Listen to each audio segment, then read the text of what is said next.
Hey everyone, tonight we're stepping into something ancient, brutal, and strangely familiar. A world of chamber pots, crowded tenements, and endless toil. This isn't the Rome you've seen in glossy movies or marble museums. No emperors, no gladiator jewels, just the daily grind of survival in a city built on the backs of people history forgot. So, before we descend into the underbelly of the Roman Empire, take a second to like the video and subscribe.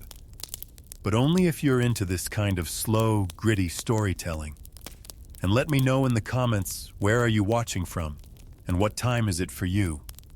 I love seeing how far this little sleep experiment travels.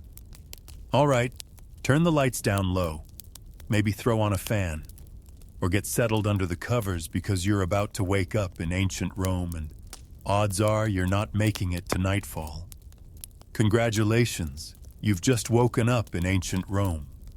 Not in a palace, not in a marble villa surrounded by fountains and toga-clad servants feeding you grapes. No, you've landed where most people lived, where the plumbing is theoretical. The walls are one good fart away from collapse. And your upstairs neighbor is always stomping around like a gladiator on leg day. You're in an insula, the Roman version of an apartment building. Sounds promising, right? Maybe something with a courtyard, a bit of sunlight. Wrong. The Latin word insula literally means island, and that's the first clue that you are absolutely stranded. You're on the 4th floor if you're lucky. Anything higher than that, and you're basically living in the rafters of a fire hazard. These buildings are made of brick, wood, and wishful thinking. They sway in the wind, lean against each other like drunk friends, and have an average structural integrity of a stale loaf of bread. And speaking of bread, don't even think about making toast. Open flames are banned because one bad cooking accident and the whole block goes up like a Saturnalia bonfire. Your room is about the size of a modern walk-in closet. There's a cot term used generously made of rope and straw, and a threadbare blanket that smells like every person who's ever used it before you. The walls are damp, stained, and close enough together that if you lie on your side, you can touch both without moving. You have no windows. Light filters in from a crack under the door, and from a hole someone accidentally punched through the roof with a broom handle 3 tenants ago. There's no privacy. You share this space with 2 other people, one of whom is coughing with such dramatic flair that you briefly wonder if you're living in a poorly written tragedy. Spoiler. It's not drama. It's probably tuberculosis. Outside, the morning begins not with birdsong, but with the rumble of wooden carts and the melodious yelling of vendors, hawking olives, fish, and something that may have been bread in a former life. A donkey brays like it's dying. Children cry like they're dying, and someone's already arguing over taxes 2 floors below. You stretch. Bad idea. Your back cracks like a papyrus scroll in a drought, and you immediately regret trying to act like someone whose spine hasn't been curled into a question mark by years of hard labor and a diet that consists mostly of beans and regret. You're about 27 years old, which makes you one of the older folks in the neighborhood. Most people die before 40, usually from some combination of injury, infection, or inhaling too much, whatever it is that leaks from the latrine pit every summer. You shuffle out of bed barefoot. Of course you're barefoot. Shoes cost money, and if you had money, you wouldn't be living here. The floor is cold and sticky. Is it wine? Is it urine? Is it olive oil? It's probably all 3. You step around your neighbor's sleeping form and try not to kick the communal chamber pot. It's full. It's always full. Time to relieve yourself. Great. You've got options. Option 1. The aforementioned chamber pot, which will soon be dumped. Drum roll, please. right out the window. There's a whole system to it. You're supposed to shout cave before you launch the contents onto the street below, which means watch out in Latin. But let's be honest, nobody does. The street's weak of urine, feces, spoiled food, and dead dreams. The gutters are open, the waste flows freely, and if you're lucky, the rain hasn't washed it all back toward your front door. Hygiene, you ask? That's adorable. There are no showers, no soap, no toothpaste. You might wash your face in the public fountain if you're feeling fancy and don't mind sharing your morning splash with 14 other people and a stray dog licking a wound. You scrape your teeth with a stick. Maybe rub some ash on them if you're feeling bougie. Breath. It smells like a fermented mixture of old lentils and existential dread. Still, you pull on your tunic, your one tunic, and head outside. It's made of rough wool or linen, stained in ways you've long stopped trying to identify. It smells like mildew and human. No deodorant, no underwear. You tie it at the waist with a rope and hope it holds. If not, congratulations. You've just invented public indecency. Not that anyone cares. Modesty in Rome is mostly reserved for statues and upper-class poetry. Stepping outside is like entering a war zone of the senses. The street is already packed. Vendors scream, beggars shout, oxen defecate mid-step.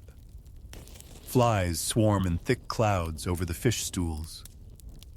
Somewhere nearby, a rooster is being murdered, or possibly just expressing itself. Someone's cooking something that smells like disappointment. Your neighbor's child runs past barefoot and covered in something that might be jam, might be blood, might be both. You make your way down the street toward the communal bakery, one of the few luxuries you share with the rest of your block. You hand over your government-issued grain ration, a lump of barley flour wrapped in cloth. The baker takes it, adds it to the others, and ours. Later, you'll get back a small, hard-blackened loaf. It's barely edible, mostly ash from the public oven's coals. But hey, it's warm and it's yours, assuming no one steals it first. Breakfast. Sure, let's pretend. If you're lucky, you get a bit of pulse, a thick garel made from boiled grains. It's what most poor Romans eat every day. Grain, water, maybe some chickpeas, maybe not. If you're having a good day, there's a drizzle of olive oil on top. If you're having a bad day, the drizzle is rat urine, and you don't know it yet. Meat only for the rich. Milk spoils too fast. Cheese? Maybe eggs? Only if you steal them from a chicken that lives under your stairs. Most protein comes from beans, lentils, and dreams. If you want fruit, it better be in season and unspoiled. Otherwise, you're just gnawing on the husk of an overripe fig and pretending it's a plum. You might stop by the latrina, a public latrine, to take care of business. If you enjoy the company of 12 other people doing the exact same thing, the bench has a series of holes, no dividers, and a shared sponge on a stick dipped in vinegar. That's the Roman version of toilet paper. You rinse it, wipe, and repeat, and you wonder why nobody makes eye contact in these places.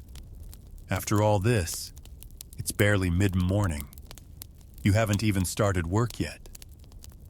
But before you leave for your day job, which, spoiler, is physically and emotionally crushing, you pause for a moment and look around. The street is alive, smelly, chaotic, dangerous, but alive. Kids scream and chase each other. A street performer juggles knives with questionable skill. A merchant shouts about the healing power of fermented fish sauce.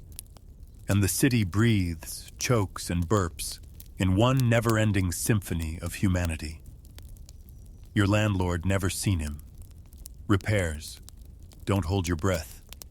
If your building collapses, It's not considered a tragedy.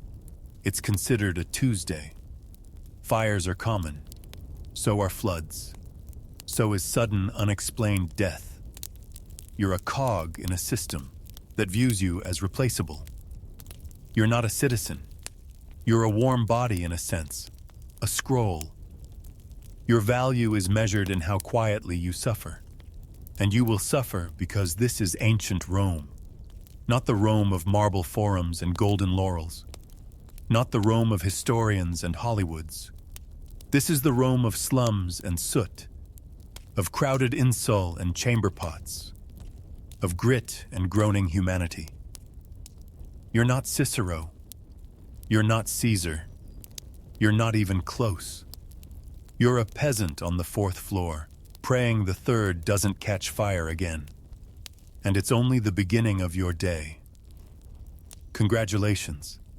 You've survived your first Roman night without being robbed, choked by smoke, or crushed by your neighbor's drunken body rolling onto your sleeping mat. Not bad.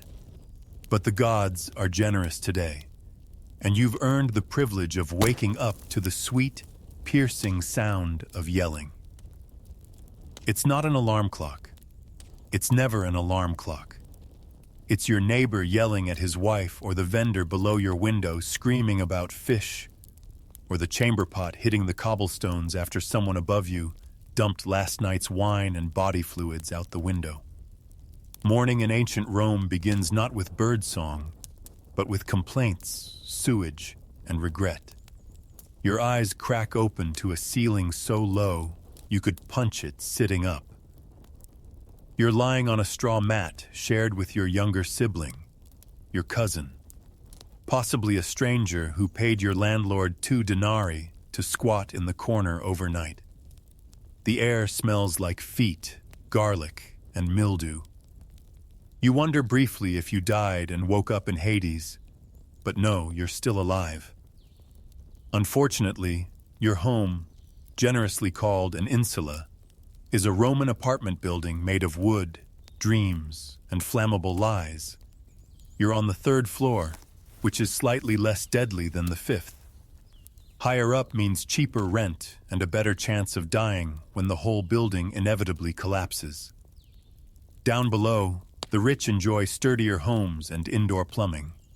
Up here you enjoy rats, water leaks, and the subtle creaking that reminds you this structure is held together by hope and mold. You swing your legs over the side of your mat and immediately regret it. The floor is damp. It's always damp. Water, wine, blood, who knows? The answer doesn't change the fact that your only sandals were stolen last week, and you've been walking barefoot ever since. You gingerly avoid the sticky patch in the corner and stand stretching your aching back like a cat that's being kicked down a flight of stairs. Time to wash up, you say. Cute. There is no basin, no sink, no soap.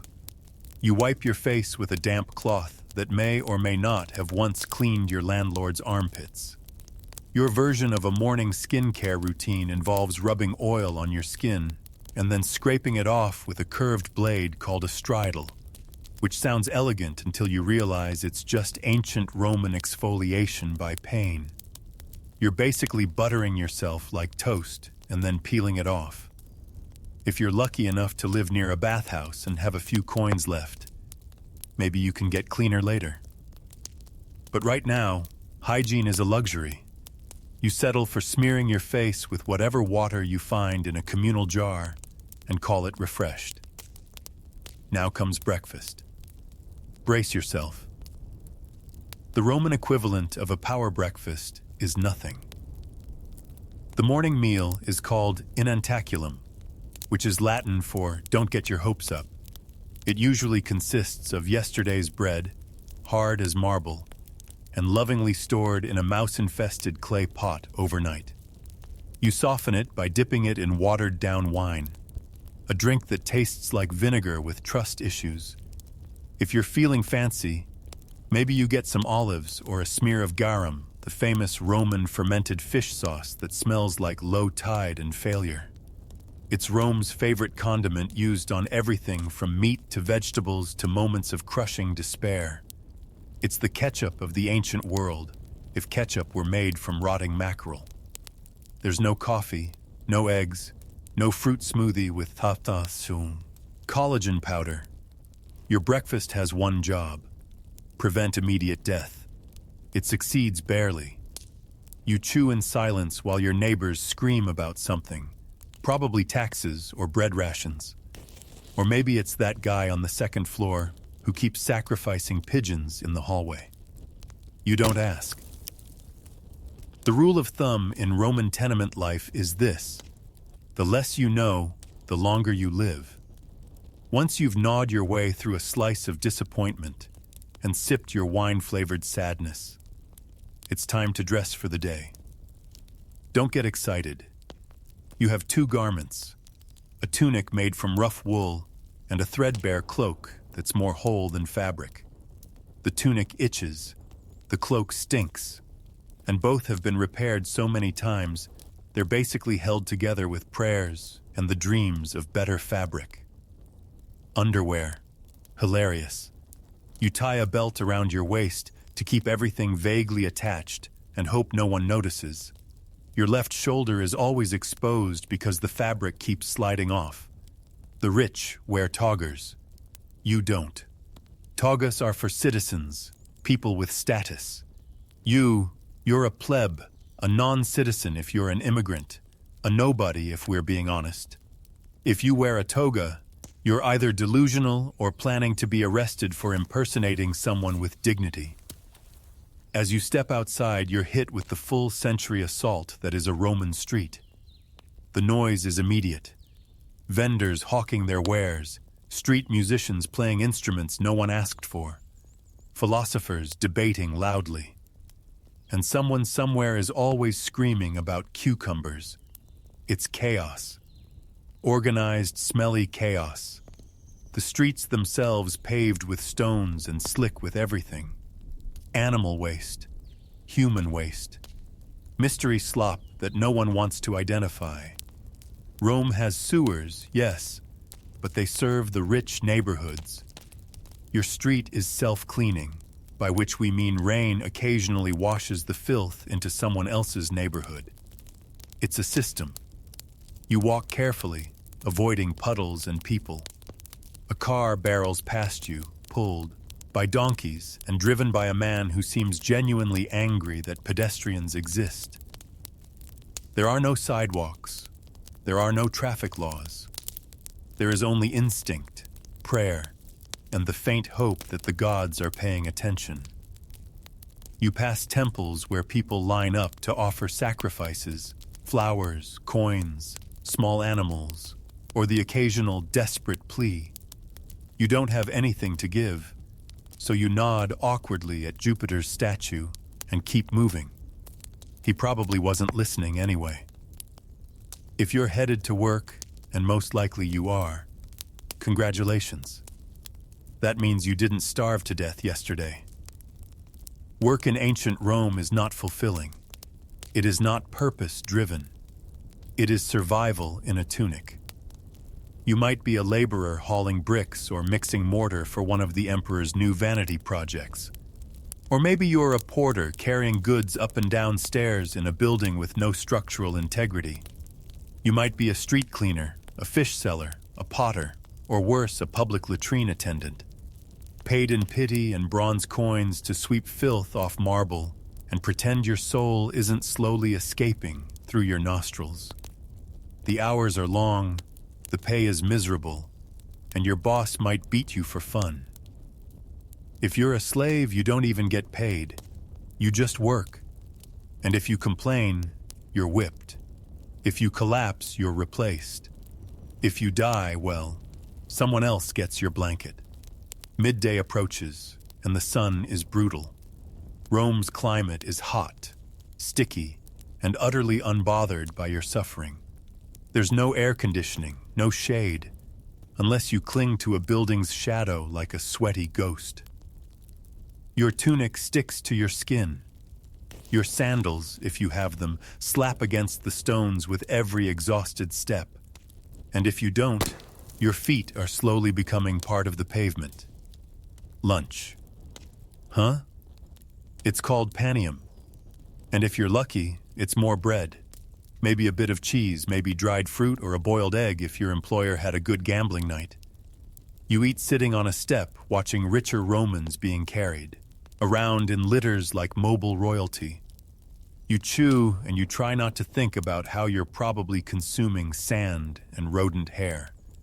As the day wears on, the smells intensify. The streets reek of sweat, garbage, and garum. You pass a bakery and inhale deeply. The scent of fresh bread temporarily tricking your brain into thinking life is worth it. Then you remember bread is taxed, and your landlord raised rent again, and your water jar cracked last night, and your cousin is still sick with whatever plague is currently fashionable.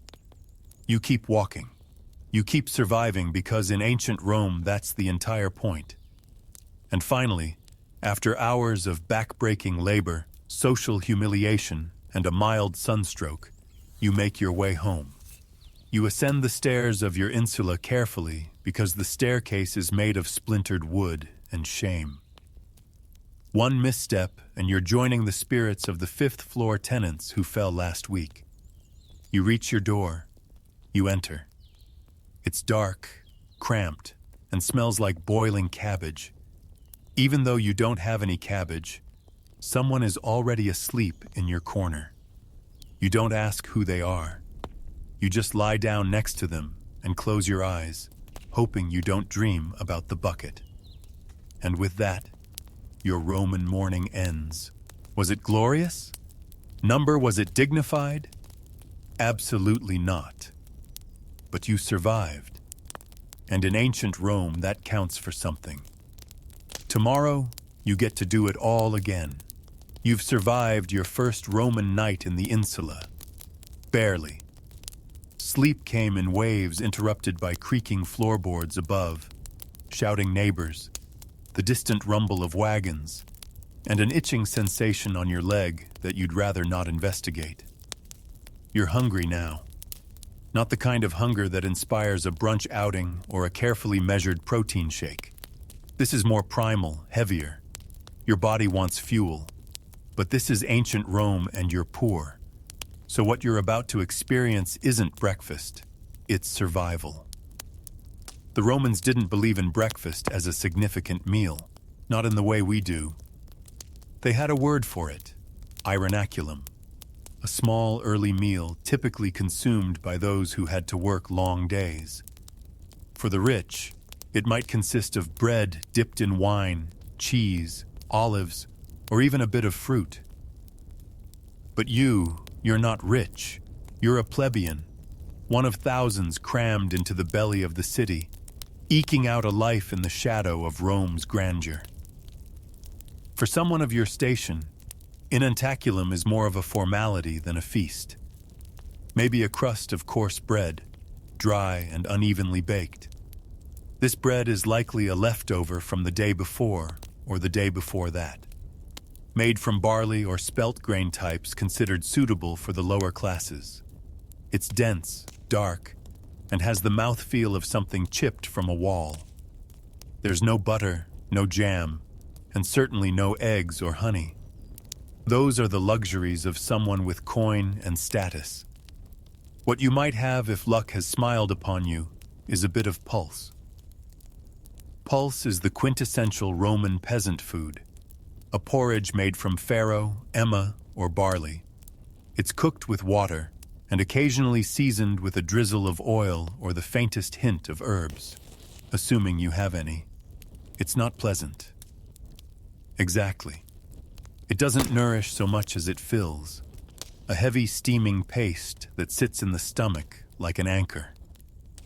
On worse days, it might be prepared with river water or stored rainwater, slightly green and earthy. You eat it quickly. Slowly just gives your brain time to realize it tastes like boiled dampness. And yet, this is your fuel. Pulls maybe a bit of bread and water. If you're lucky, you've managed to secure some puska, a common drink among the poor and the military. It's made by mixing vinegar with water, sometimes infused with herbs if available. It sounds unpleasant, and it is, but it's far safer than drinking untreated water straight from a public fountain or system. The acidity of the vinegar kills bacteria and masks the taste of unclean sources. It's sour and sharp, but it does the job. The public fountains of Rome flow constantly, fed by those legendary aqueducts. But that doesn't mean the water's clean where you live. Rome's water system was advanced, yes, but only until it reached the labyrinthine lower districts.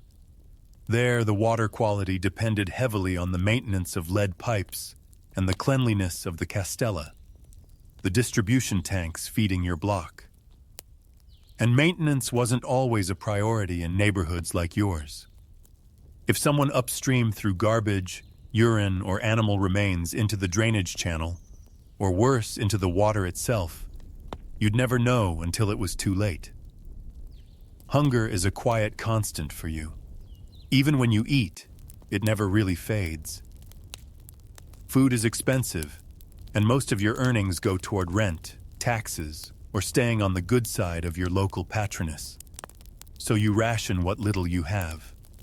You learn to choose slowly, savoring every bite like it's a luxury. There's no variety. You eat what's available, and more often than not, that means you eat the same thing every day. Meat, almost never. The occasional salted fish, usually garam-cured scraps or sardines so pungent they could double as weapons. Meat is reserved for the upper classes, for religious festivals or as part of a soldier's rations. If you do get your hands on some, it's awful. Organ meat, bones, things the rich don't want. You don't waste a single scrap. As for fruits and vegetables, they appear sporadically. You might find some wilted leeks, onions, or turnips in the marketplace at a discount near closing time. Apples and figs are seasonal. And while Rome's Mediterranean climate makes such things abundant in theory, your wallet tells a different story. You buy what others don't. Split fruit, half-rotten dates, bundles of wilted greens, all wrapped in yesterday's gossip and grime. It's edible, technically, you hope. And if you're truly desperate, there's the street food. Rome had an active street food culture, particularly for the poor, who didn't have kitchens in their pafta, insula apartments. The poppy, small taverns or hot food shops line the alleyways of working-class neighborhoods. For a few asses, the copper coins of the realm, you might get a bowl of stewed lentils seasoned with whatever bones or drippings the cook could find. Perhaps a small skewer of meat heavily salted and suspiciously chewy, or a honey cake made from stale grain, barely sweet, and baked hard enough to require soaking before eating.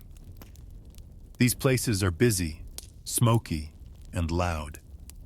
They smell like hot oil, burned flour, and sweat. The clientele includes laborers, criminals, out-of-work veterans, and the occasional freed slave. They're not always safe. Fights break out. Money disappears.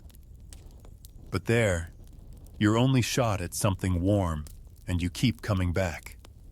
It's important to understand that most Romans didn't cook their own food. The lower classes lacked private kitchens. Fire laws made it dangerous to cook in cramped wooden apartments, so communal ovens and public eyries filled the gap.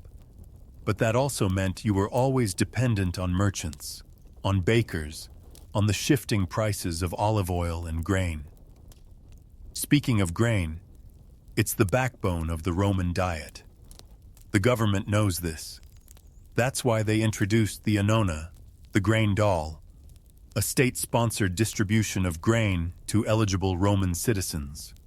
If you qualify, you receive a monthly allowance, enough to make bread or poles for a few weeks. It's not generous, but it's better than nothing. For many, It's the line between hunger and starvation. But access isn't guaranteed. You need to be registered male and Roman. If you're a woman, a foreigner, or a slave, the Annona isn't for you. You find other ways. Food for you is rarely fresh. Bread goes stale quickly. Pools clings to the bottom of pots long after it should have been scrubbed out. What you consume today was cooked yesterday or last week. Spoilage is common. Flies are constant. But waste is unthinkable. You eat around the mold. You scrape off the bad parts. You chew slowly, savoring what little flavor remains. And yet, despite all of this, the city never starves, not completely. Rome's granaries are full, its imports steady. Ships from Egypt, Sicily, and North Africa sail in daily, their bellies full of grain, oil, and wine. The empire feeds its capital like a mother feeds a hungry child. You just don't always get your share. If you're a slave or a freedman in service, your meals depend on your master's whim. You might get stew, bread, or leftovers from the main table. Or you might go hungry until someone remembers you exist. If you're a day laborer, your meal breaks are dictated by your work. Dig ditches, haul stones, build baths, and maybe at mid-morning, you get 10 minutes to gnaw a piece of dried fig or drink from a shared cup. And let's not forget feast days. Not because you're invited to the banquet, but because it's the one time the rich throw scraps to the streets. Religious festivals sometimes include public offerings, distributions of food or coin, perhaps a roasted pig or a platter of bread and fish for the masses. It's not kindness, it's politics, but you take what you can get. By mid-morning, your hunger has faded into something else. A dull pressure, a reminder. You've eaten just enough to continue. You tie the cloth belt around your tunic a little tighter and get moving. You've got work ahead of you. Rome doesn't wait. And tomorrow you'll eat again or you won't. But either way, you'll wake up in the same insula with the same cracked bowl and the same stale loaf waiting on a wooden shelf. Because in ancient Rome, food is never far away, but neither is hunger. The sun has fully risen now, and the Roman day is underway. For you, a plebeian or perhaps a slave, that doesn't mean a slow stretch and a relaxing breakfast. It means the work begins, and it begins early. Rome is not a place of idleness for the lower classes. The empire may be vast, but the streets of the city feel like a funnel where the sweat of thousands filters upward to benefit the few. Let's start with the plebeians. Not the poorest of the poor, but far from comfort. Most plebeians in the city, work trades, manual laborers, builders, bakers, water carriers, cobblers, street sellers. If you're skilled, maybe you're a stone cutter, or you've secured a spot in one of the Roman guilds, the collegia. But for most, you're expendable muscle, hired for the day, paid by the hour if you're lucky. You don't have a fixed schedule. You have a need, a relentless knowing one. You work because not working means not eating. You wake before dawn, grab what counts for breakfast, maybe a crust of bread or a spoonful of barley mush, and head out to find work. The Forum is one place you might go, not to debate philosophy, but to stand around and hope someone needs a laborer. You're competing with hundreds of others. Some are stronger, some have tools, you don't. You're hired maybe to carry bricks across a construction site. Rome is always being built. Roads, aqueducts, arches as homes for the rich. It is said Augustus found Rome a city of brick and left it a city of marble. You'll be the one dragging that marble, sweating and silent. The work is brutal. There are no labor laws, no unions, no breaks, no helmets, no complaints. If you fall off a scaffold, you're not given aid. You're given a nod and a shove to the side so the next man can take your place. You don't ask questions. You don't slow down. The overseer watches with a stick in hand, and he doesn't carry it for decoration. If you're not lucky enough to find a builder's job, maybe you end up in the tanneries. The smell hits you long before you reach the vats. Animal skins soaked in urine and dung to soften them, fermenting in the sun. You'll spend your day kneed in a mixture that would make a modern sewage worker gag. Gloves don't exist. You stir with your bare hands. The stench clings to you long after you leave, and worse, it becomes normal. Still, you persist, because if you don't earn a few copper coins today, you won't be eating tomorrow. Your rent on that insula apartment, your crumbling rat-ridden fire trap, is due every few days. Miss a payment and you're out. No notice, no mercy. The landlord has 5 men waiting to take your place. But perhaps you're not a plebeian. Perhaps you're a slave. Life somehow is harder still because now you don't even get the satisfaction of wages. Your body is labor, and your labor belongs to someone else. You might be a household slave owned by a moderately wealthy Roman citizen. If so, your work starts before sunrise.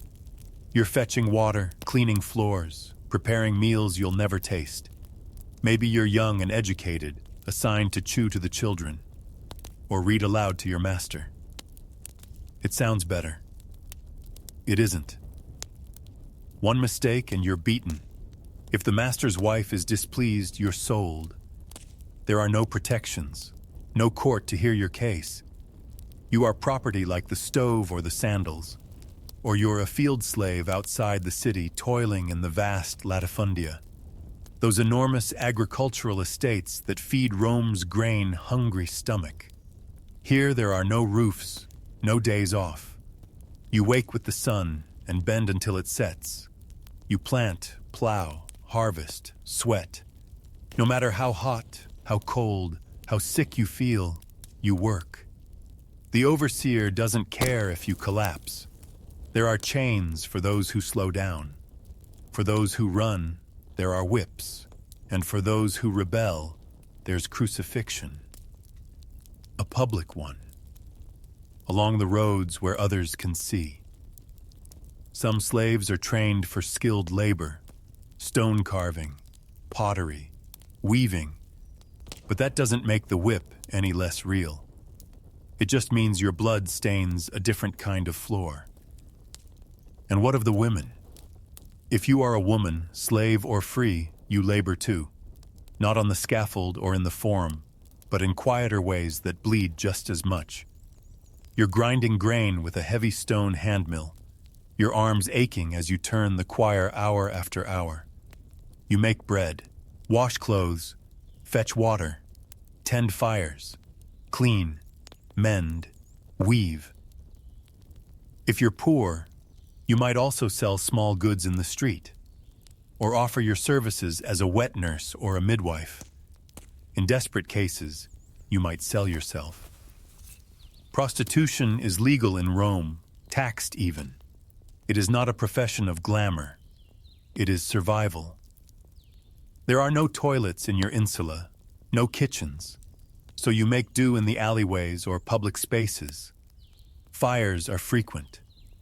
The stairs collapse. Your children are not safe. Not from hunger, not from illness, not from the building itself. Life expectancy is low. Infant mortality is high. Your child's best chance is to survive to 5. Aidids, there are no toilets in your insula, no kitchens, so you make do in the alleyways or public spaces. Fires are frequent. The stairs collapse. Your children are not safe. Not from hunger, not from illness, not from the building itself.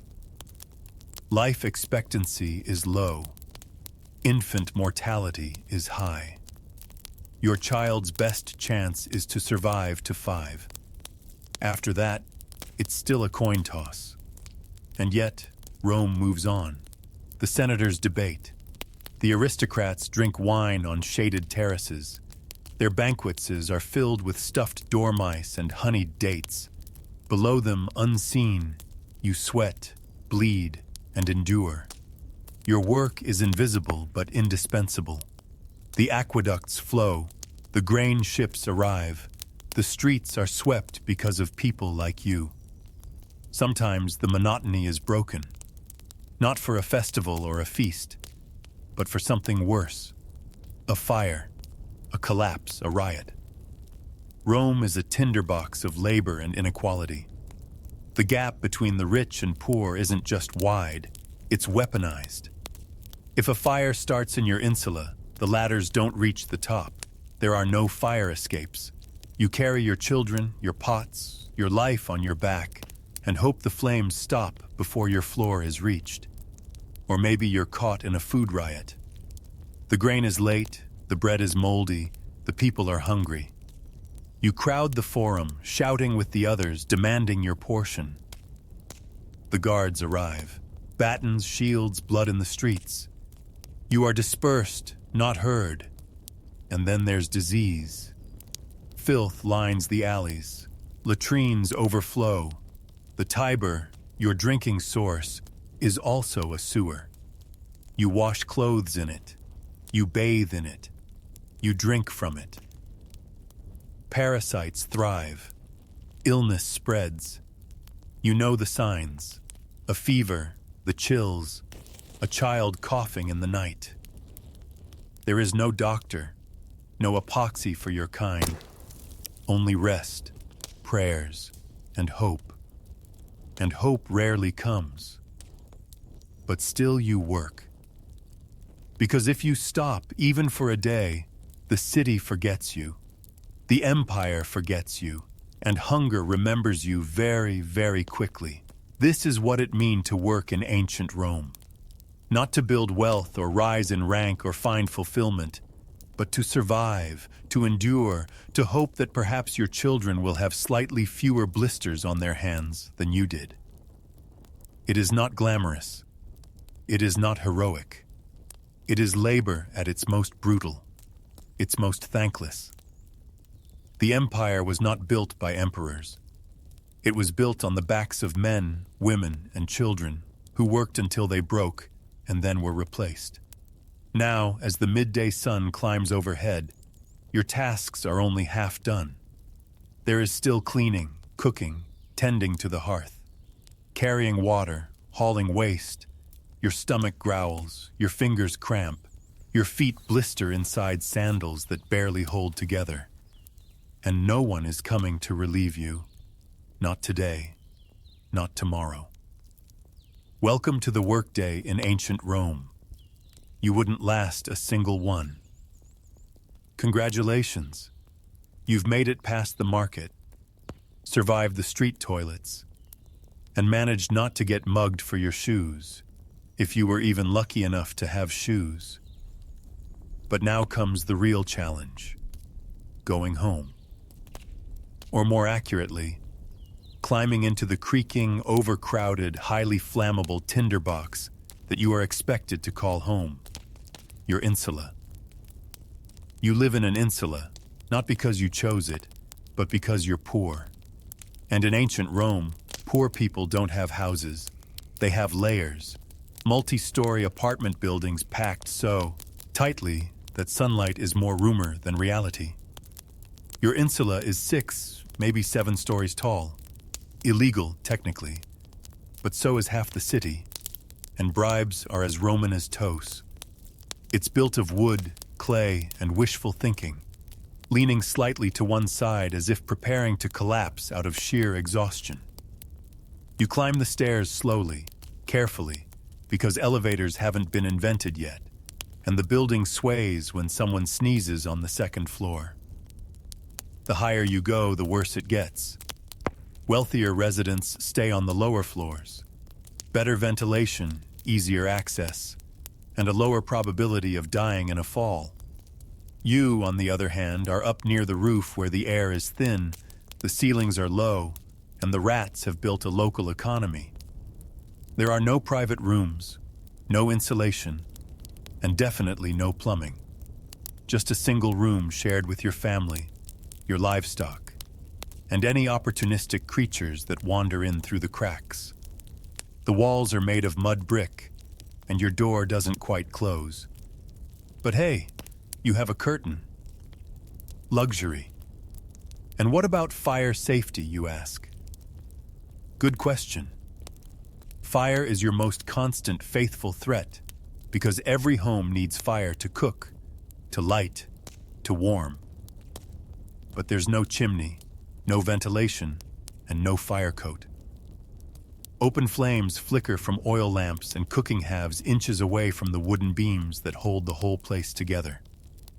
One spark, one gust of wind, and the entire block could be reduced to ash within the hour.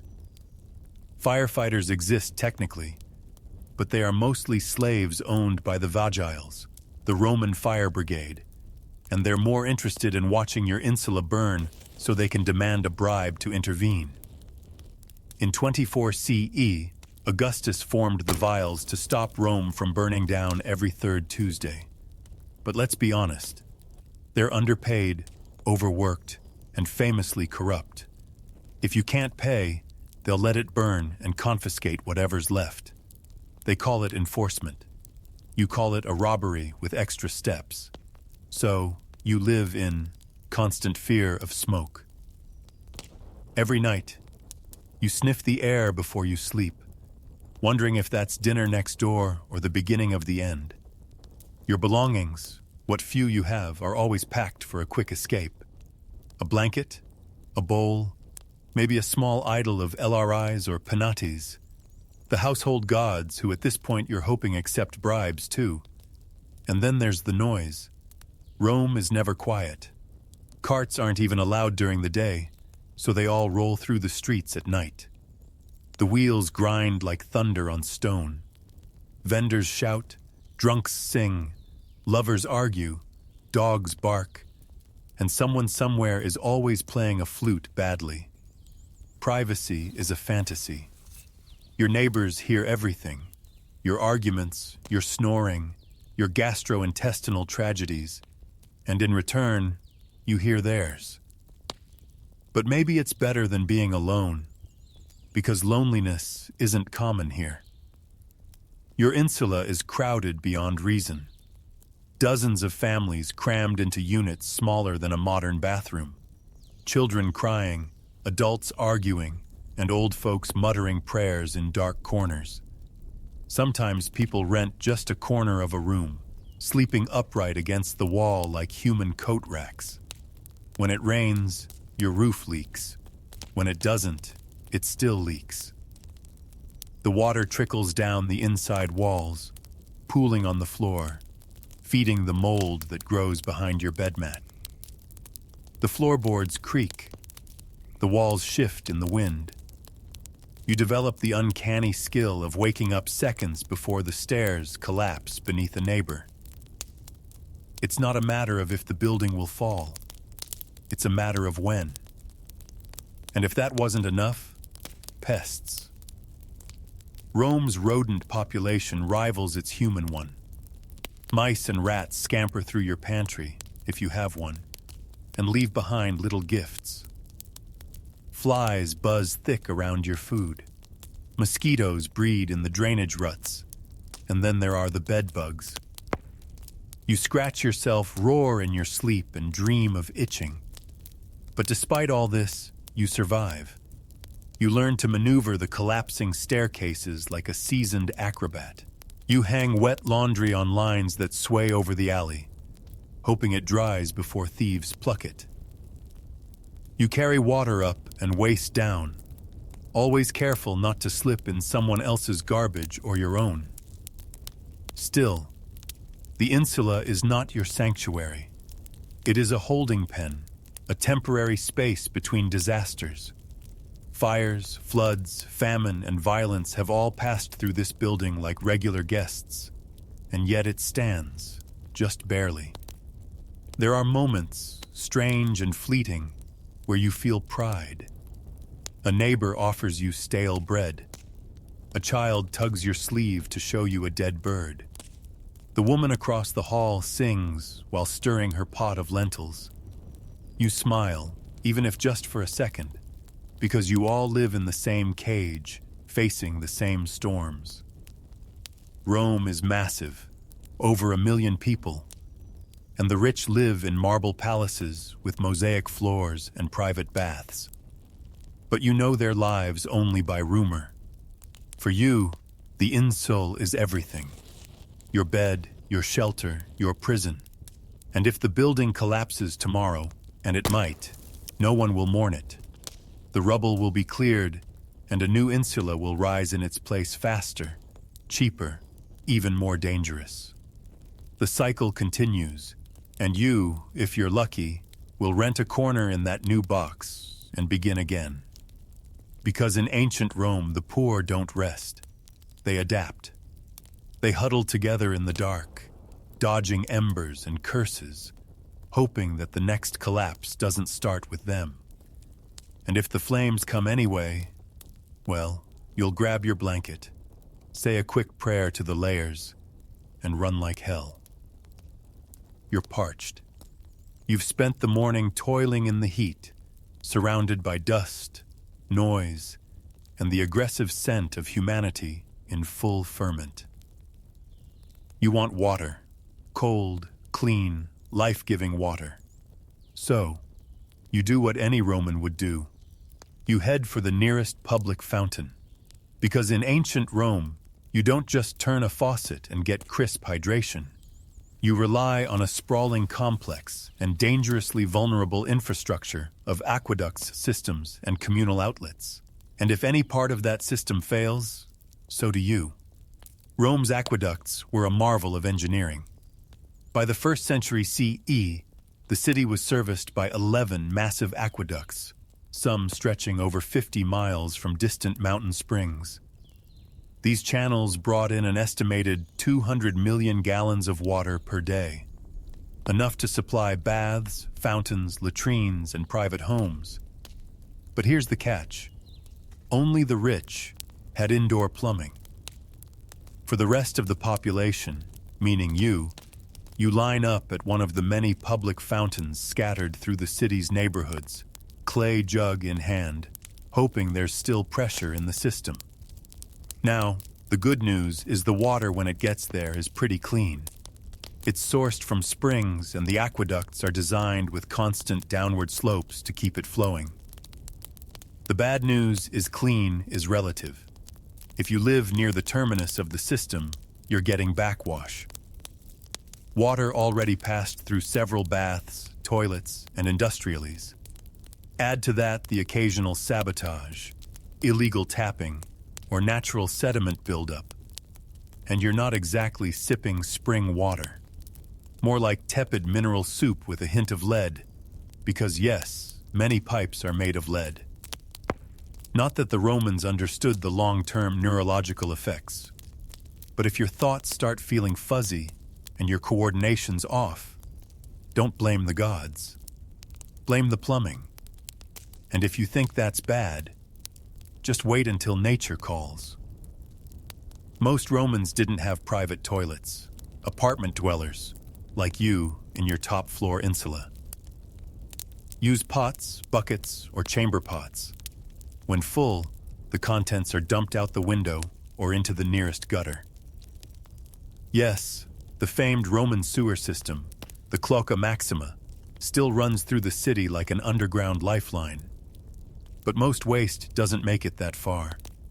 It sits in the street baking in the sun, mixing with animal droppings, and slowly forming a biological miasma strong enough to peel paint off a fresco. And if you're wondering why shoes are so important in Rome, that's your answer. You're not walking on stones. You're walking on yesterday's dinner in its final form. There are public latrines, of course, and if you're lucky or desperate, you can pay a small fee to use one.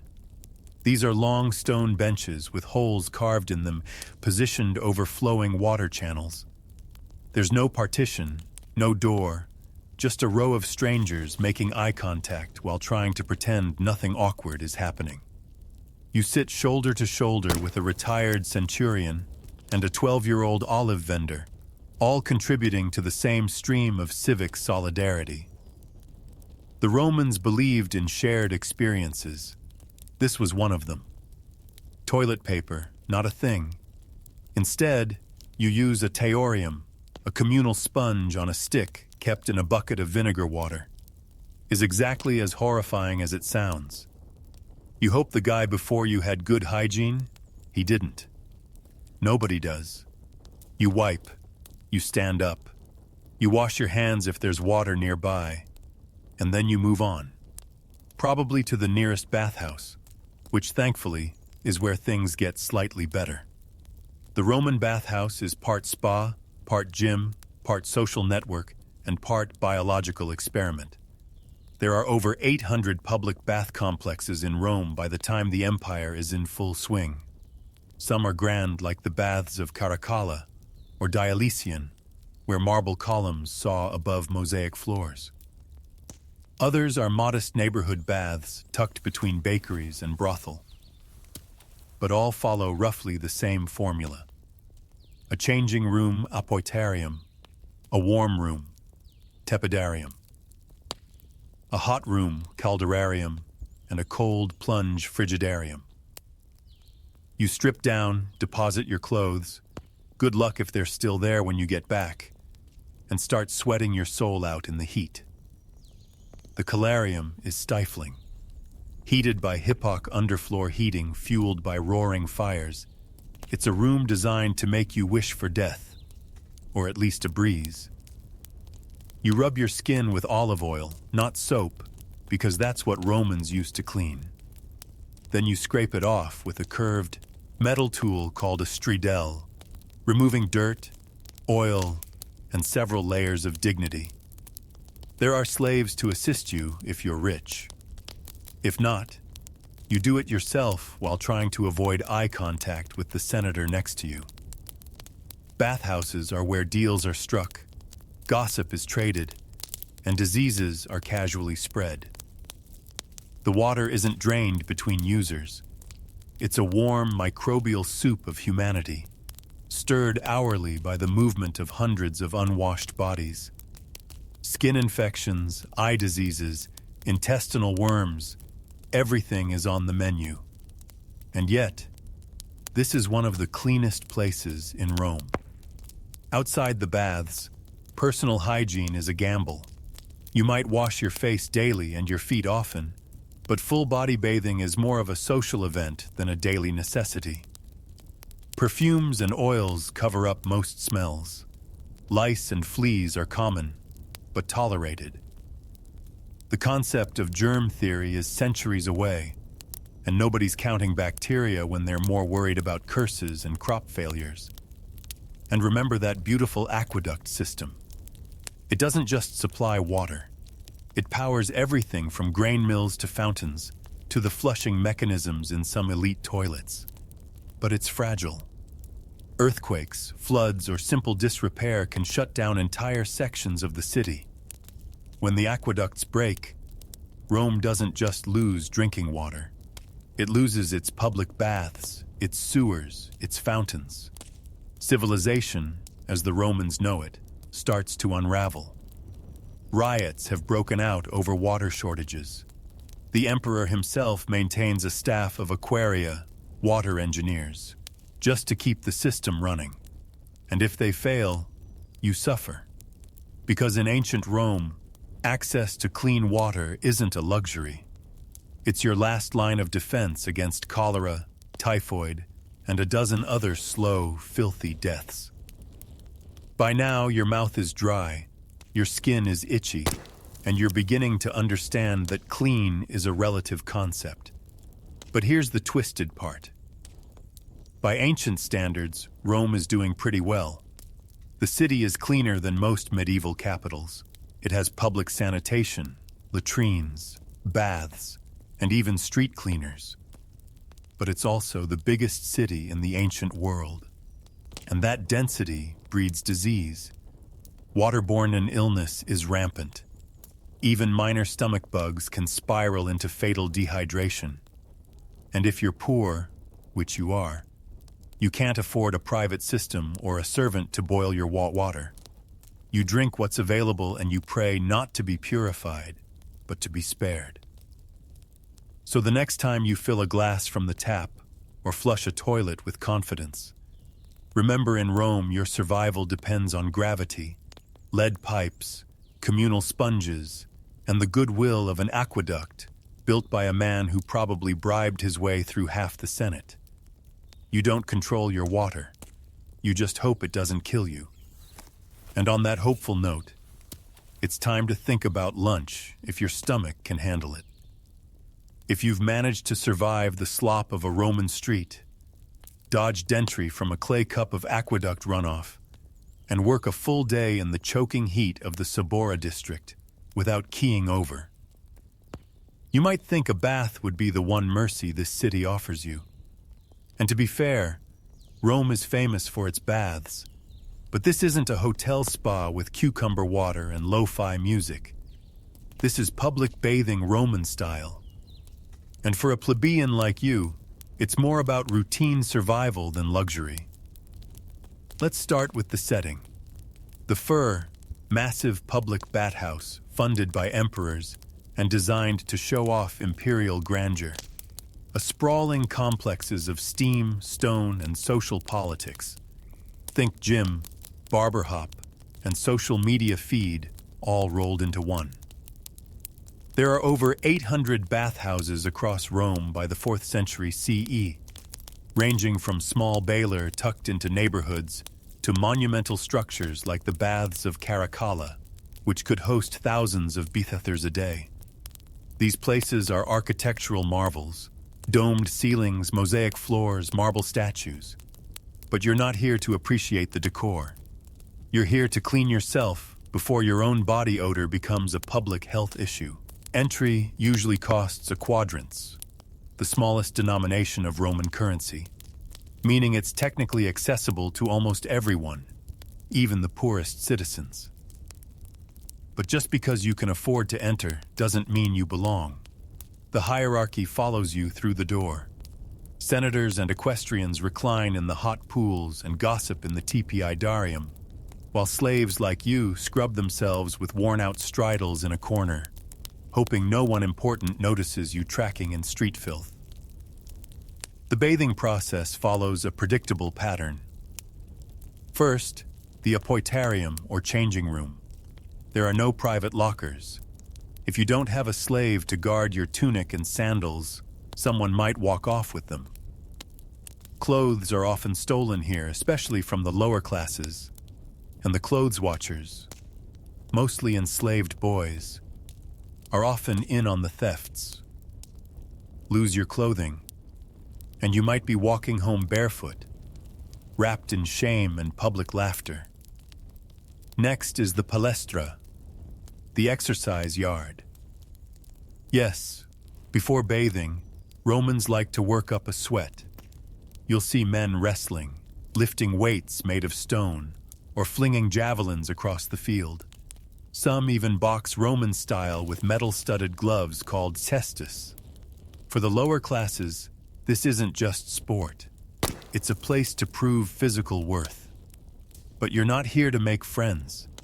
You run a few laps, feign a squat or two, and head straight for the baths. Your muscles are too sore from hauling amphe all morning. Inside the baths, you'll move from the cold frigidarium to the warm tedarium, and finally to the blistering coldarium, where steam clings to the air and your skin. There's no soap.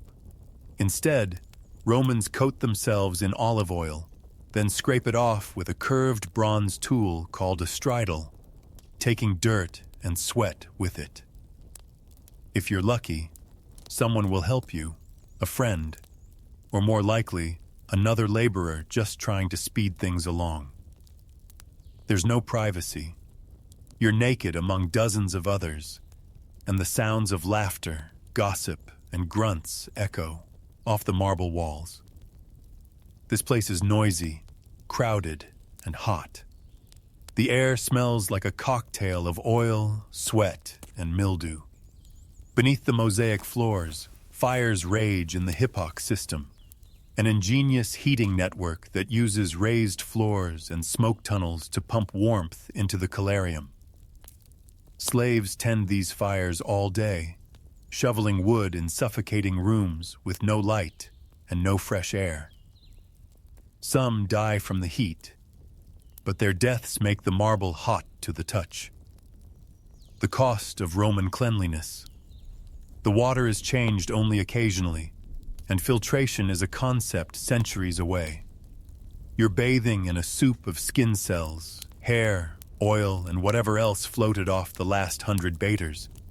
People relieve themselves in corners.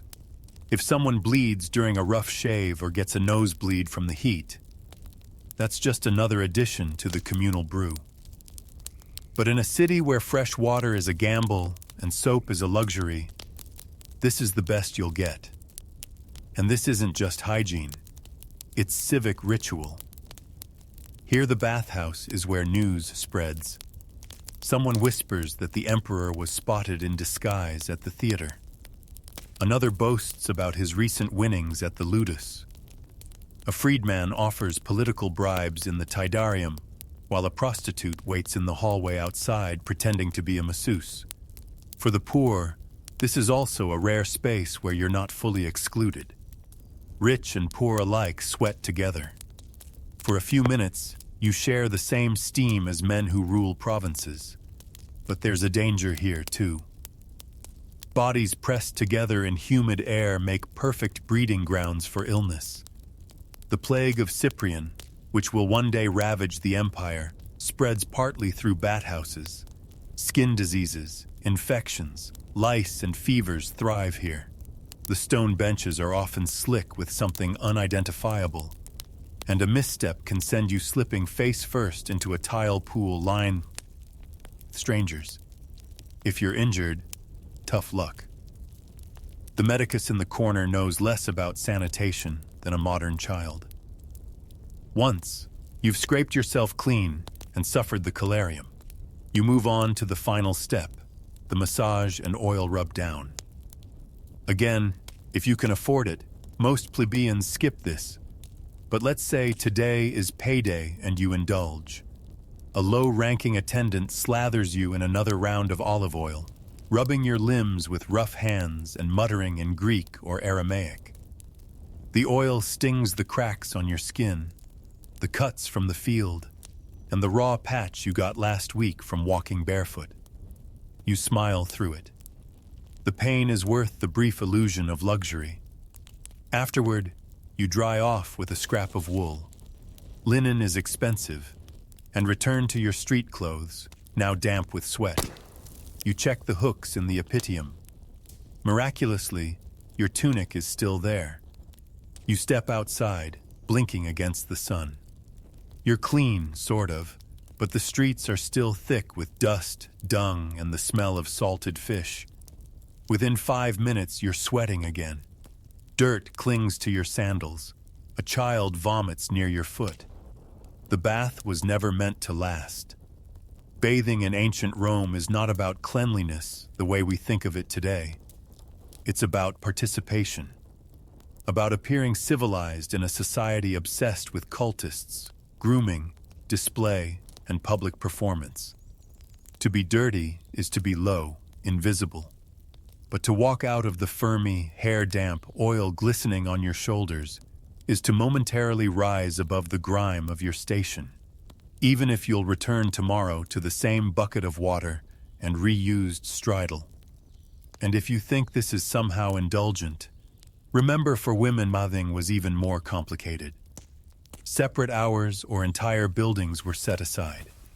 And while some enjoyed similar routines, many were kept at home, bathing with rainwater in cramped quarters. For enslaved women, bathing was sometimes done publicly by force under the scrutiny of leering men or cruel mistresses. For the wealthy, a balneum, a private bath inside their villa, ensured you never had to mix with the masses heated by personal hypocaust, scented with imported oils from Arabia or Egypt, attended by silent slaves. But for the rest of Rome, the laborers, the couriers, the bakers, the sewer cleaners, the public bathhouse was a place of renewal, exhaustion, gossip, and risk. You went not to be healed, but to maintain the appearance of being human in a city that treats humanity like a fleeting luxury. The bath was not an escape. It was a pause from the heat, the stink, the fear, and the endless labor. It was a few minutes of semi-clean respite before stepping back into the furnace of Roman life. And with that fleeting relief, you head back out onto the cobbled road. Your feet still ache. Your skin is raw. And tomorrow, if you're lucky, you'll do it all again. Let's talk about Roman food. Not the banquets of emperors reclining on silk cushions with figs dripping in honey and servants fanning them with peacock feathers. You are not an emperor. You're not even close. You are in fact a plebeian, a working-class Roman in a cramped insula where breakfast is less about indulgence and more about surviving another day with enough calories to walk, work, and not collapse. So, let's set the table. And by table, we mean whatever flat surface you can find that isn't covered in soot, bugs, or yesterday's crumbs. You eat with your hands because forks are still a few centuries from existing. Knives, sure, if you have one. But even then, it's mostly for cutting bread or defending your lunch from rats. Your daily diet, and let's be generous calling it that, is centered on one thing: grain.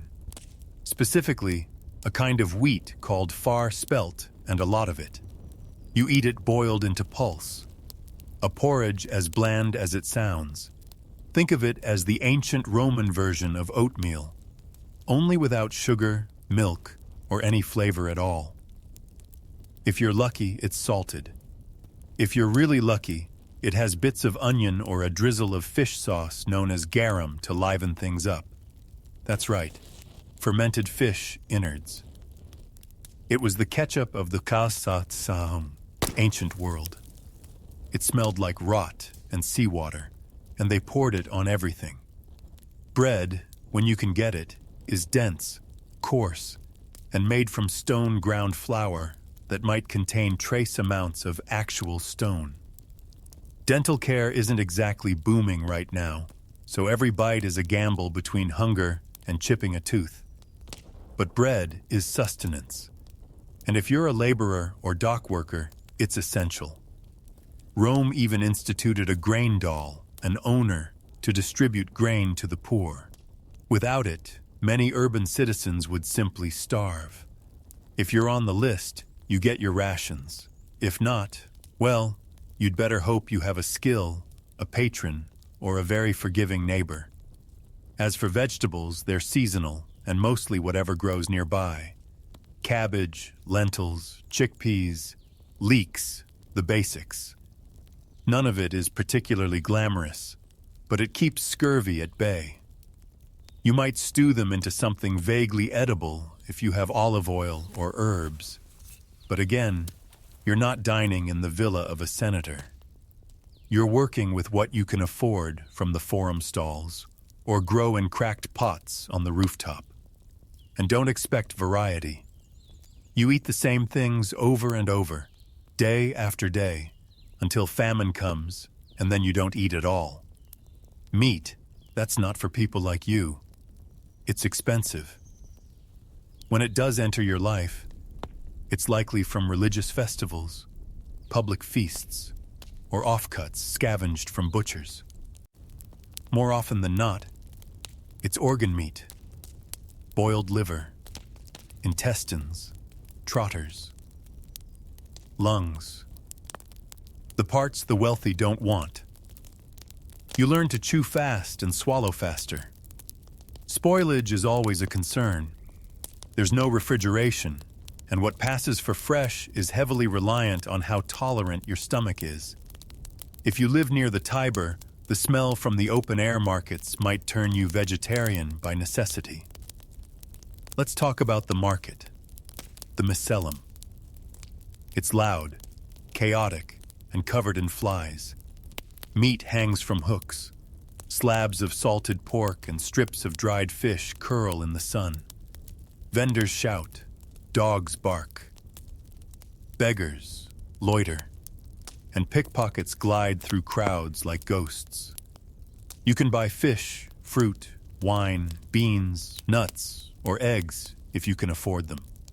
Everything is haggled for, weighed on crooked scales, and bagged in baskets or cloths you bring yourself. Your coin pouch, tied tight beneath your tunic, thumps nervously with every transaction. One bad purchase and you don't eat tomorrow. Water, like everything else, is complicated. Rome is famous for its aqueducts, but the water doesn't always make it to the poor. You might have access to a public fountain where the water is cleanish, or you might be drawing from a well near the latrines where it's not. To be safe, many Romans, including children, drink diluted wine, not to get drunk, but because alcohol kills germs better than wishful thinking. A mix of water and cheap wine called puska is the hydration of the masses.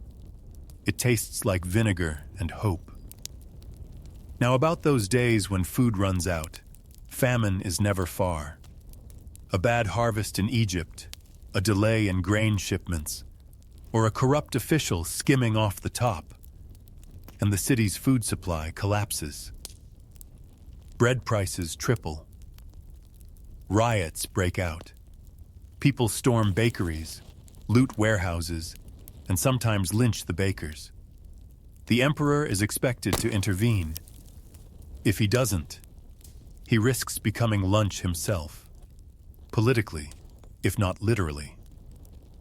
During famine, you survive on scraps, moldy crusts, spoiled olives, stale beans, weeds from the roadside.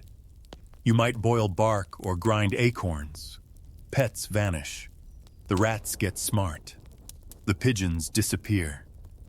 People eat things they shouldn't. And when the plague follows the famine, as it often does, hunger turns to disease.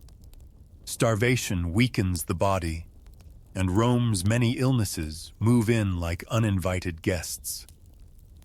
There's another layer to all this class, because while you're trying to stretch a hunk of rye bread for 2 days, the elite are feasting. In the villas of the Palatine Hill, couches line banquet halls. Slaves serve platters of roasted dorm mice, honey-glazed songbirds, oysters, figs, and dates soaked in wine. They sip from silver goblets. They toss bones to the floor. They bathe between courses. For them, food is a performance. For you, it's a necessity that never stretches far enough. Even in death, food tells the truth. Wealthy Romans are buried with elaboratory feasts, their tombs adorned with carvings of banquets and gods pouring wine. The poor. Maybe a piece of bread at your grave if your family can spare it. Maybe a final sip of puska to send you off. In religious festivals, food becomes communal. Saturnalia, for instance, when masters serve slaves and everyone feasts together. But those days are rare and mostly symbolic. For the rest of the year, the lines are clear. Who eats well and who begs? Let's not forget storage and spoilage. You keep food in clay jars sealed with resin, or in baskets hung from ceilings to deter rats. Preserving food means salting, smoking, drying, or steeping it in vinegar. Still, everything has a clock. Bread molds quickly in the Roman humidity. Olives go rancid. Meat turns in the sun. Every meal is a gamble. Every bite is a risk. Even the insects eat well. Grain is stored in granaries which are dark, warm and crawling with beetles and moths. If you're lucky, you get your ration before it's infested. If not, well, extra protein. Most people don't even pick them out anymore. They're too small to matter. Children grow up with hunger. They learn to wait their turn. They learn which vendors give better scraps and which ones chase them away with sticks.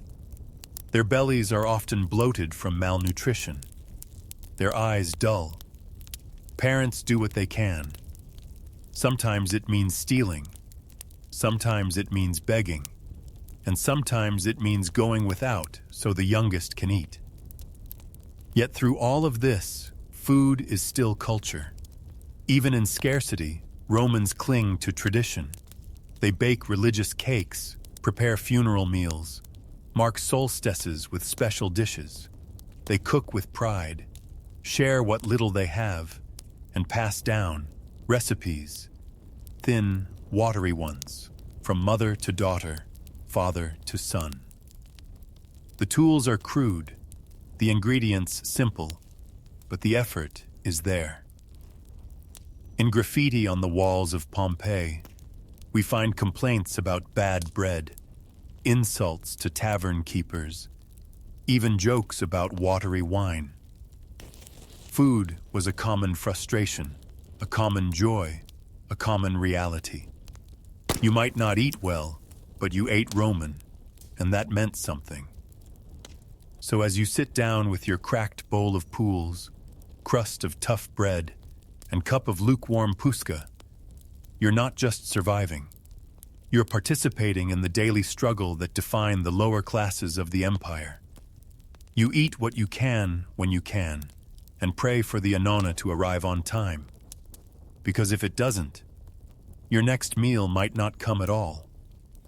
And now that you're fed, sort of, it's time to go earn the next one. Because in ancient Rome, hunger is patient, but it always comes back. Religion in ancient Rome isn't something you do once a week. It's not a quiet, personal affair whispered in pews or practiced behind closed doors. In Rome, religion is everywhere all the time. It's baked into the bricks of the forum, painted on the walls of your insula, and written into the very schedule of your day. You don't choose to participate. You live inside it, and it watches you like the state because in many ways it is the state. You wake before dawn, and already the gods are in your thoughts. Before stepping outside, you mutter a quick offering to the household spirits, the lair and penates. These are the guardians of your hearth and pantry, the invisible figures that ensure your home doesn't fall apart. There's no food left to burn for them this morning. Just a crumb of dried bread and a half-hearted gesture of thanks. But it's the thought that counts. Sort of. You know the stories. Neglect the household gods and your family could suffer illness, injury, or general misfortune. It doesn't matter if you believe it.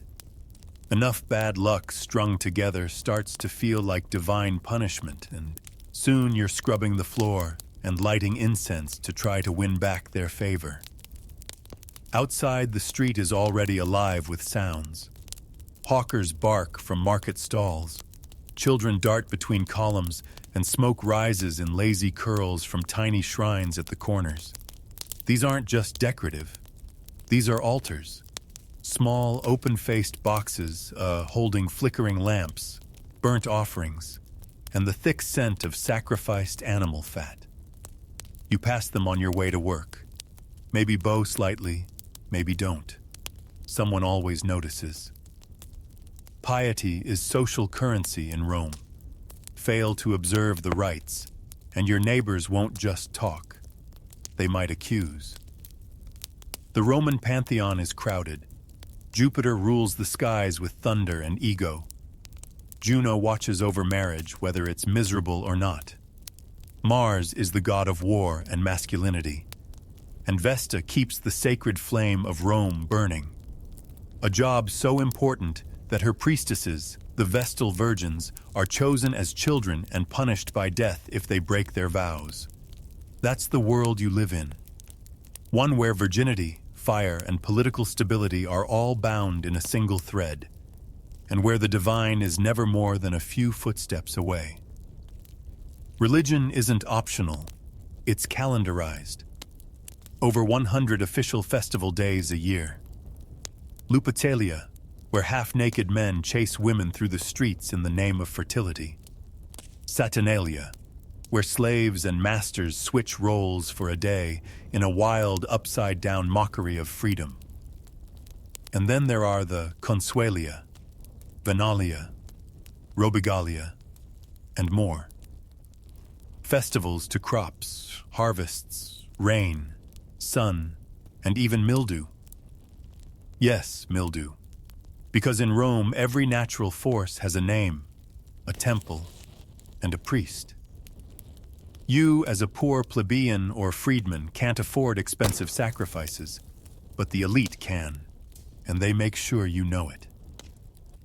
Wealthy patrons slaughter balls at the temples, their robes splashed with blood, incense thick in the air, while you stand at the back, clutching your small votive figurine, hoping the gods can hear your prayer from that far away. The ritual language is often Old Latin, barely understandable, even to those reciting it. But the spectacle, that's clear enough. Religion is theater. It always has been. Can you take part when you can?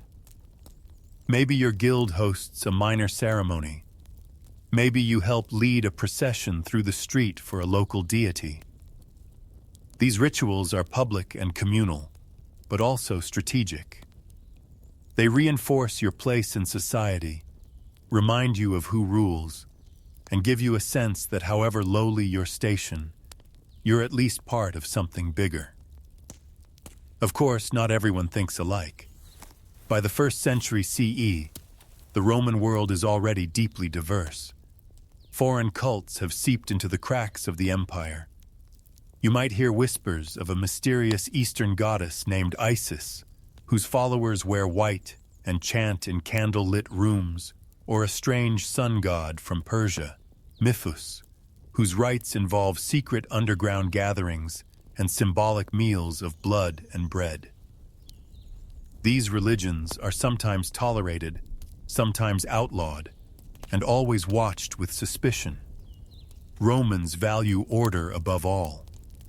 Anything that smells of disloyalty or secrecy is dangerous. That's why when Christianity begins to spread, it doesn't just make the authorities nervous, it enrages them. A religion without sacrifices, a god without a face, a group that refuses to honor Jupiter or Caesar. That's not just impious, that's treasonous. But you in this moment probably don't think about Christianity. It's still a strange foreign sect on the fringes of Roman cities. You've heard of them, maybe, but your life is ruled by the gods of your ancestors, the expectations of your community, and the sheer momentum of tradition. Superstition is the second skin of daily life. You avoid walking under ladders, not because it's unsafe, but because it invites bad luck. A black dog seen at night, omen of death, a sneeze. You immediately say, solve, not out of politeness, but to protect the soul from escaping. You know the signs. A bird flies, to the left. Bad news. Thunder after dusk. Don't travel. Dreams are interpreted. End trails are read. And omens are everywhere. Even the emperors consult orgs before battles or decisions. And it's not just the living you worry about. The dead don't stay quiet. Each year during the Leoria, you perform rites to keep the restless spirits lemurs from haunting your home. You toss black beans over your shoulder at night while chanting ancient words, hoping it satisfies the shades. If you forget, well, don't be surprised if things go missing or if the air turns sour in the dark. The temples are grand, of course. Massive columns, gleaming statues, and priests in embroidered togas. But your real religion happens in the alleyways, kitchens, and bedroom corners of the working poor. You leave coins at roadside shrines. You tie ribbons to trees. You mutter charms when your child coughs too hard. You wear amulets around your neck to protect against the evil eye. A mosaic on your doorstep might feature a dog or a phallus, or both, to ward off danger. To a modern viewer, all this might seem superstitious or quaint, but to you, it's life or death. Without antibiotics, germ theory, or psychology, you turn to the gods for explanation. Why did the fire start? Why did your baby die in the night? Why did the grain spoil in storage? The gods are fickle. You didn't do enough. You forgot an offering. You used the wrong words. Someone in your building insulted Mercury, and now everyone pays the price. And yet, despite all this, religion gives you meaning, a structure, a rhythm, a way to understand the chaos. When your child is born, you present it to the genius of the family. When you marry, you light the ceremonial torch and bind hands with sacred ribbons. When someone dies, you mourn for the prescribed number of days, burn their possessions, and whisper their name until your throat goes. Because in Rome, remembering the dead is how you keep them alive. To be forgotten is the true death. That's why inscriptions fill the walls of tombs in Columbaria, names carved into stone so that someone, anyone, might remember them. And so you keep praying, offering, watching, not because the gods are kind, but because they are powerful. Not because the rituals are easy, but because they're necessary. You live in a city where divine favor and political favor are nearly the same thing, where neglecting a festival could be blamed for an earthquake, where sacrifice might avert plague or not. But better to try than be accused of causing it. The day winds down. You pass another shrine, this one dedicated to Janus, the two-faced god of beginnings and endings. You stop. You bow. You whisper a few words you barely understand, because the gods are everywhere in this city. And in ancient Rome, the last thing you want to do is be noticed by one of them. The sun is low on the horizon now, casting long shadows across the uneven cobbled streets of Rome. The smells of the city, sewage, olive oil, smoke, and sweat cling heavier in the cool evening air. But you don't have time to notice. You're about to learn what it means to live in a world where justice isn't blind. It just chooses not to see people like you. As a plebeian, a freedman, or worse, a slave, you exist at the very bottom of the Roman legal ladder. The law is not an abstract idea. It's a tool of control written by the elite to protect property, preserve hierarchy, and make examples out of the lower classes. Forget equal rights. Justice in ancient Rome is transactional. If you lack wealth or connections, the law is less a shield and more a weapon pointed squarely at your neck.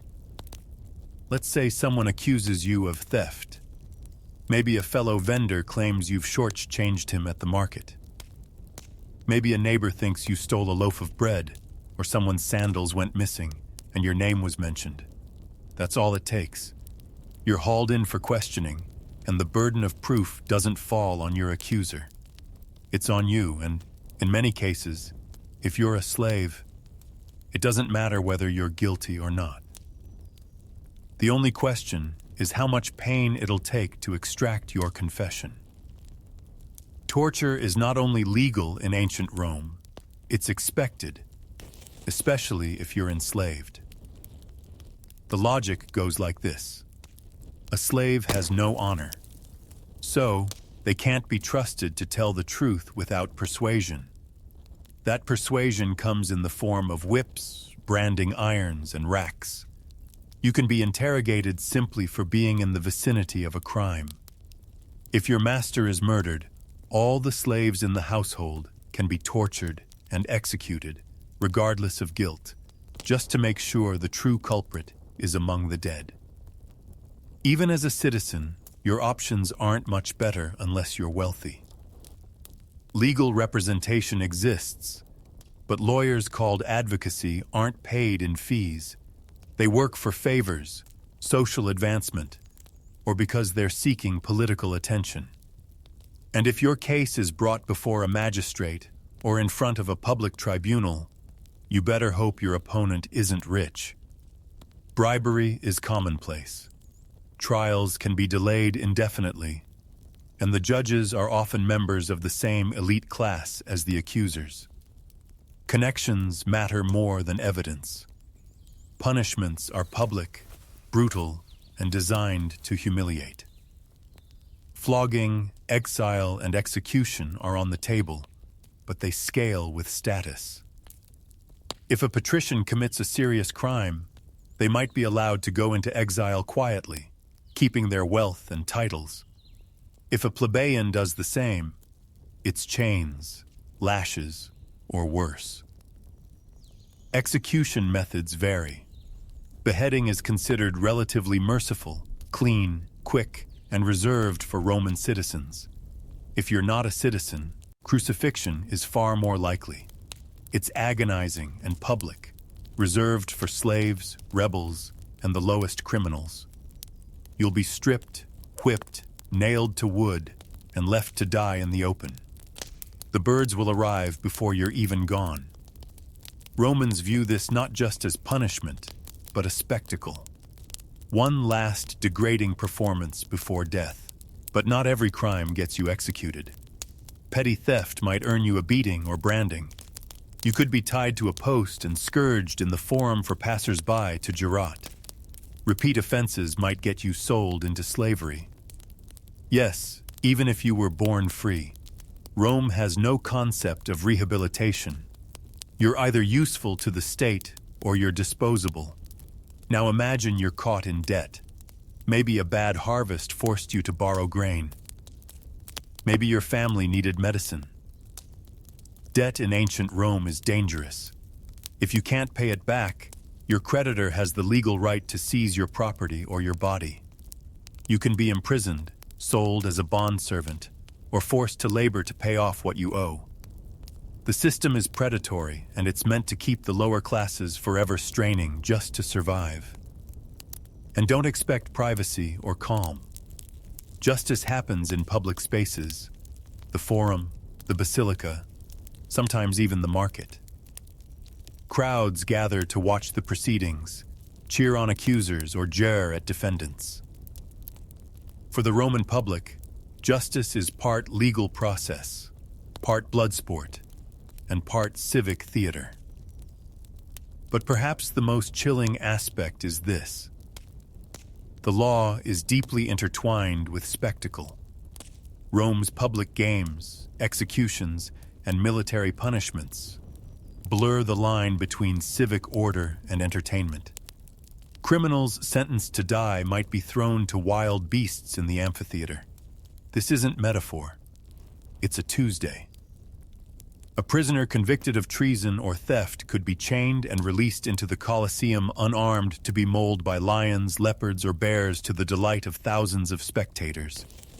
The screams echo. The crowd roars. The Senate nods in approval. The logic behind this is both pragmatic and cruel. These executions are warnings, reminders of who holds power. And if they happen to distract the public from grain shortages, political scandal, or border unrest, all the better. For Roman women, the law offers even less protection. A husband can legally kill his wife if she's caught in adultery. A father can disown or execute his child under patriotestus, the absolute power of the male head of household. Domestic abuse isn't a crime. It's a family matter. In theory, a woman can take legal action. In practice, she is silenced by layers of custom, intimidation, and institutional indifference. Religion is no safe haven either. If you're accused of impiety, failing to observe proper rites, speaking against the gods, or accidentally disrupting a sacred procession, you can be punished swiftly and without appeal. Rome doesn't separate church and state. To question religion is to threaten the republic itself. There are prisons, yes, but not as punishment. They are holding pens, temporary jails where the accused wait for trial, execution, or sentencing. They are dark, filthy, overcrowded, and filled with despair. Most don't leave alive. The Tulanum, Rome's most infamous prison, is a damp underground dungeon.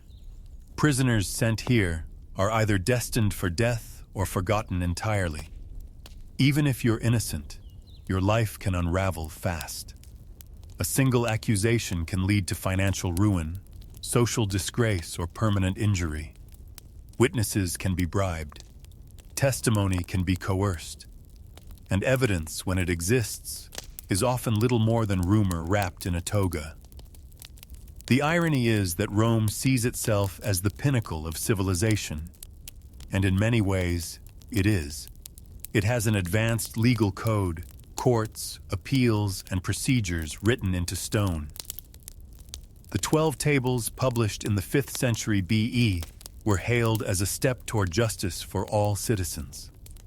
And later reforms introduced by emperors like Augustus and Hadrian did try to standardize trials and offer protections. But those reforms don't reach everyone, especially not you. You're a peasant, a tradesman, a former slave, a woman without a dowie, a child without a father. In Rome, justice wears a toga, but it walks with a blade. So what do? You try to stay invisible. You keep your head down, avoid debt, avoid conflict, and pray your name never comes up in a whisper that matters. Because here in the shadow of the Palatine Hill, justice isn't about what's fair. It's about who holds the power and how willing they are to use it. Tomorrow you'll wake up and try again to survive the Roman day. But tonight, sleep lightly, because in ancient Rome, justice may come at any time, and it rarely knocks twice. By now, you've endured sewage in your stew, slept under lice-infested wool, and labored under a sun that cooks clay. You've chafed, bled, and aged 2 decades in a single day. But even in ancient Rome, all roads eventually lead to one place: death. And for you, a poor plebeian or slave with no name worth carving, your journey ends without honor, ceremony, or even certainty. Let's not sugarcoat it. Death came early, and it came often. For the Roman poor, life was less a candle gently extinguished and more a torch that flared, sputtered, and was abruptly snuffed out by accident, infection, starvation, or violence. You didn't so much pass away as fall apart. Life expectancy in Rome hovered somewhere between 25 and 30 years. That number is skewed by the high infant mortality rate. Nearly 1 in 3 babies didn't survive their first year. But even if you made it past childhood, you lived hard and died young. A minor fever might spiral into sepsis. A broken bone could fester into gangrene. A minor cut in the wrong part of the slums might mean a slow rot with no cure. Penicillin. That's 18 centuries away. Let's say you don't die violently. Let's pretend you just waste away as many did. In that case, your last days are spent in a cramped tenement apartment, reeking of chamber pots, your breath wheezing through cracked lips. No hospitals, no nurses. If you're lucky, a relative might hold your hand. But just as often, your body is found days later, stiff and still, the rats already curious. So what happens next? If you're a slave, your property, your body will be dumped without ceremony in a mass grave called a particularly. A pit filled with layers of anonymous corpses decaying in the sun outside the city walls. No headstone, no urn, no prayer, just the quiet churn of decomposition. These pits were Roman efficiency at its most callous. Hundreds of corpses dumped, covered in lime to mask the stench then forgotten. If you're a free, poor Roman, you might fare marginally better. Marginally. Your family, if they can afford it, might pay a burial club, a colleum to secure you a small funeral. These clubs were the closest thing to insurance for the working poor, pooling dues to provide the minimum, a proper cremation or burial, and a modest ceremony. You might even get a small plaque or terracotta urn if your family scraped enough coin together. But if they didn't, back to the pit you go. Now let's talk about what the Romans believed came next. The afterlife, according to traditional Roman religion, was a murky and uninviting place called the underworld. It was neither paradise nor punishment, just a continuation of existence, only dimmer. The souls of the dead mans wandered restlessly, unless properly appeased with food, drink, and ritual. The poor couldn't afford grand rites, which meant many spirits were believed to linger as hungry, vengeful shades. The wealthy, of course, had tombs, mausoleums, engraved sarcophagi, and elaborate rituals. Some had their ashes stored in beautiful marble urns inscribed with poetry. Their names would be spoken for generations. You, on the other hand, may have never had a full name recorded at all. And the worst part, death wasn't even safe from politics. If you were executed, your body might be denied burial altogether, especially if convicted of treason or sacrilege. Criminals were crucified, left to rot as a warning, their bones scattered by dogs.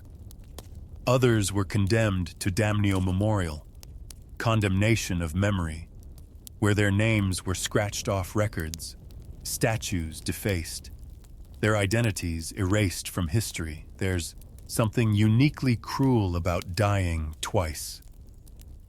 Once in the body and once in the memory. Let's pause for a moment. You've lived this entire day as a nobody in ancient Rome. You've eaten spoiled lentils, relieved yourself in a broken pot, fought rats for a spot to sleep, and collapsed after hauling bricks or firewood or wet laundry in the relentless sun. And now, after all that, your death is quiet, unrecorded, and statistically expected. It would be easy to end the story here in silence, buried beneath a mound of others just like you. But history isn't only about endings. Sometimes it's about perspective. So, let's take a breath.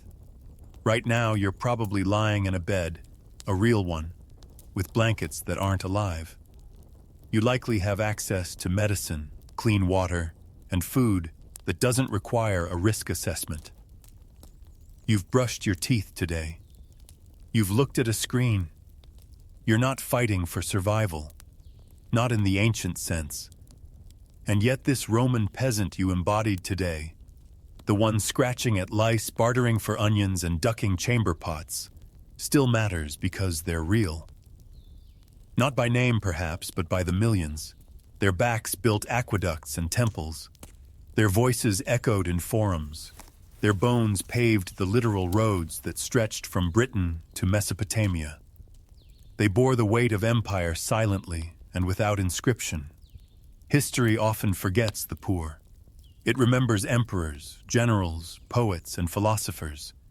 It gives us marble busts and bronze plaques. But underneath it all were men and women who never wrote a line of Latin, who never stood in a senate, and never saw their likeness chiseled in stone. And maybe that's the real reason this story was worth telling.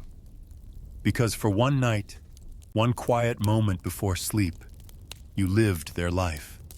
You felt the straw under their back, the cold breath of winter between cracked walls, the weight of hunger, and the absurdity of surviving a world designed to break you. You didn't last a day, not really, but you, came closer than most ever will. And when you wake up, maybe you'll carry something with you. Not guilt, not pity, just perspective. Perspective that clean water is not guaranteed, that hot food is not a given, that your bed, your toothbrush, your medicine, your toilet, they're not minor luxuries. They're miracles stacked one on top of the other, born from centuries of struggle, from broken backs and forgotten lives. So as the screen fades to black and the last words whisper into your ear, take a moment. Thank a peasant. They're the reason you're not one.